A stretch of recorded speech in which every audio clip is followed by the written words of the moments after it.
नमो तस् भगवतो अरहतो सम्मा सम्बुद्धस्। नमो तस् भगवतो अरहतो सम्मा सम्बुद्धस्। ये च बुद्धायतिता च ये च बुद्धायनागता पचुवन्नां च ये बुद्धां वन्दामि सर्वदा। ये च धम्मायतिता च ये च धम्मायनागता पचुवन्नां च ये धम्मां वन्दामि सर्वदा।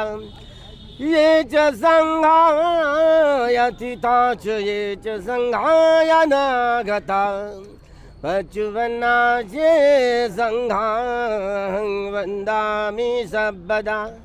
महाकारुणिक तथागत भगवान अरहत सम्यक संबुद्ध भगवान ने सुआख्यात किया हुआ, सुस्पष्ट किया हुआ, जो धारण करने योग्य ऐसा सद्धर्म और संग गुणों में धारण, संग गुणों को धारण करते हुए भगवान के सद्धर्म में जो अनर्यत्व नष्ट करते हुए आर्य सत्य का साक्षात्कार करते हुए अरहत्व, जो अरिय पुद्गल कहा जाने वाला जो भगवान का अरिय सावक संग, प्रथमतः मैं इन तीन रत्नों को अभिवादन करते हैं। और भावी बुद्ध बोधिसत्व आने वाले इसी महाभद्र कल्प में बोधिसत्व डॉक्टर बाबा साहब अम्बेडकर जी को भी, भावी बुद्ध को, जो मेरे ज्येष्ठ मित्र माजी आमदार, मेरे मित्र, बड़े नज़दीक के मित्र थे, हमने बहुत सारा आंदोलन में बहुत खिलाड़ी, मैं भी उनके साथ में था।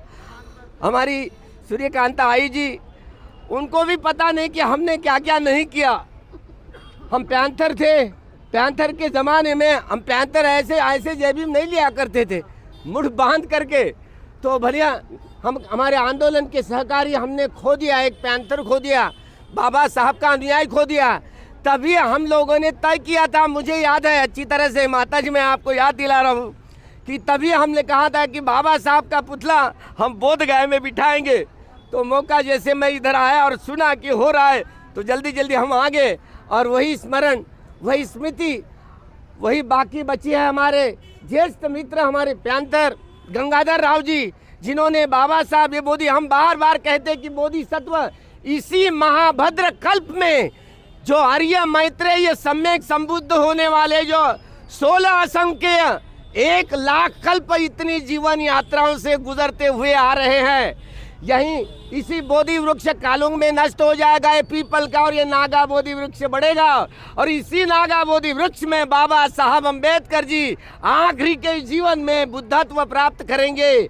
इसलिए बुद्धत्व प्राप्त करने को, जैसे सिद्धार्थ गौतम हो, तापस सुमेध ने दीपांकर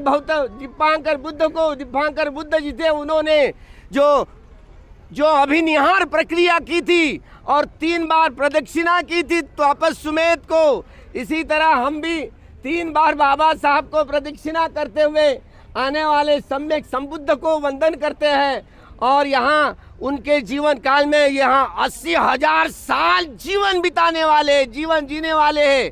तो ऐसे महाबोधिसत्व परम पूज्य, जो इनका नाम बड़ा उचित, जो आर्य मैत्रेय अजीत रहेगा आखिरी के जीवन काल में। और यही सम्यक संबोधि, इसी बोधि वृक्ष के नीचे जो नागा बोधि वृक्ष बढ़ेगा, मैं उन बुद्ध को सभी की ओर से वंदन करता हूँ। पूजनीय भिक्षु संघ के समक्ष में पूजनीय भिक्षु संघ को, हमारे भिक्षु संघ के ज्येष्ठ जो वरिष्ठ भूतपजंत बोधिपालो जी, सुमन वन्नो जी, विनय ज्योति जी महातेर, इनको मैं वंदना करता हूँ, संघ को वंदना करता हूँ। गुलामों को वह एहसास करा दे कि वे गुलाम हैं, जंग तोड़ेंगे, जंग छेड़ेंगे, अपनी गुलामी की बेड़ियां तोड़ करके आज़ादी की, मुक्ति की लड़ाई लड़ेंगे। इस ब्राह्मणवादी व्यवस्था के खिलाफ, पूंजीवादी व्यवस्था के खिलाफ, साम्राज्यवादी व्यवस्था के खिलाफ लड़ाई करके, जंग छेड़ करके, जैसे न्याय, स्वतंत्रता, समता एवं भाईचारा, 4 ये महत्वपूर्ण मानवीय मूल्यों के आधार पर समता मूलक समाज निर्माण करना, यह जनतंत्र बाबा साहब ने इस देश को दिया, बोधिसत्व ने दिया। हम बोधिसत्व को, भावी बुद्ध को फिर से दूसरे किसी, कोई राजनीतिक को, किसी देश के कोई बुद्धिस्ट राजनीतिक हो, उनको यह संविधान इतना निर्माण नहीं करना, या जो मनु का पुराना कानून जला करके बाबा साहब ने भगवान बुद्ध का जनतंत्र इस देश को प्रदान किया। मैं उन बोधिसत्व को फिर से भिक्षु संघ की ओर से, उपासक उपासिकाओं के ओर से मैं फिर से भावी बुद्ध को वंदन करता हूँ, प्रणाम करता हूँ। और भिक्षु संघ की ओर से बाबा साहब भावी बुद्ध इनके पूर्णाकृति पुतले का अनावरण भिक्षु संघ के द्वारा परिपूर्ण हुई प्रक्रिया को मैं घोषित करता हूँ भिक्षु संघ के द्वारा।